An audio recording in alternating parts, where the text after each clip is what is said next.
काफी समय पहले की बात है। प्रतापगढ़ नाम का एक राज्य था। वहाँ का राजा बहुत अच्छा था, मगर राजा को एक सुख नहीं था, वह यह कि उसके कोई भी संतान नहीं थी और वह चाहता था कि अब वह राज्य के अंदर किसी योग्य बच्चे को गोद ले ताकि वह उसका उत्तराधिकारी बन सके और आगे की बागडोर को सुचारू रूप से चला सके। और इसी को देखते हुए राजा ने राज्य में घोषणा करवा दी कि सभी बच्चे राजमहल में एकत्रित हो जाए। और ऐसा ही हुआ। राजा ने सभी बच्चों को पौधे लगाने के लिए भिन्न भिन्न प्रकार के बीज दिए और कहा कि अब हम 6 महीने बाद मिलेंगे और देखेंगे कि किसका पौधा सबसे अच्छा होगा। काफी महीना बीत जाने के बाद भी एक बच्चा ऐसा था जिसके गमले में वह बीज अभी तक नहीं फूटा था, लेकिन वह रोज उसकी देखभाल करता था और रोज पौधे को पानी देता था। देखते ही देखते 3 महीने बीत गए। बच्चा परेशान हो गया। तभी उसकी माँ ने कहा कि बेटा धैर्य रखो, कुछ बीजों को फलने में ज्यादा वक्त लगता है। और वह पौधे को सींचता रहा। 6 महीने हो गए। राजा के पास जाने का समय आ चुका था, लेकिन वह डर हुआ था कि सभी बच्चों के गमलों में तो पौधे होंगे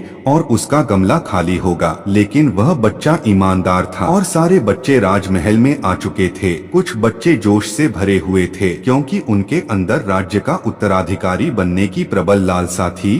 अब राजा ने आदेश दिया और सभी बच्चे अपने अपने गमले दिखाने लगे, मगर एक बच्चा सहमा हुआ था क्योंकि उसका गमला खाली था। तभी राजा की नजर उस गमले पर गई। उसने पूछा, तुम्हारा गमला तो खाली है? तो उसने कहा, लेकिन मैंने इस गमले की 6 महीने तक देखभाल की है। राजा उसकी ईमानदारी से खुश था कि उसका गमला खाली है, फिर भी वह हिम्मत करके यहाँ आ तो गया। सभी बच्चों के गमले देखने के बाद राजा ने उस बच्चे को सभी के सामने बुलाया। बच्चा सहम गया और राजा ने वह गमला सभी को दिखाया। सभी बच्चे जोर से हंसने लगे। राजा ने कहा, शांत हो जाइए, इतने खुश मत होइए। आप सभी के पास जो पौधे हैं वो सब बंजर हैं। आप चाहे कितनी भी मेहनत कर ले, उनसे कुछ नहीं निकलेगा, लेकिन असली बीज यही था। राजा उसकी ईमानदारी से बेहद खुश हुआ और उस बच्चे को राज्य का उत्तराधिकारी बना दिया गया। लेकिन हमें इस कहानी से क्या सीखने को मिला? मेरे हिसाब से अपने अंदर ईमानदारी का होना बहुत जरूरी है।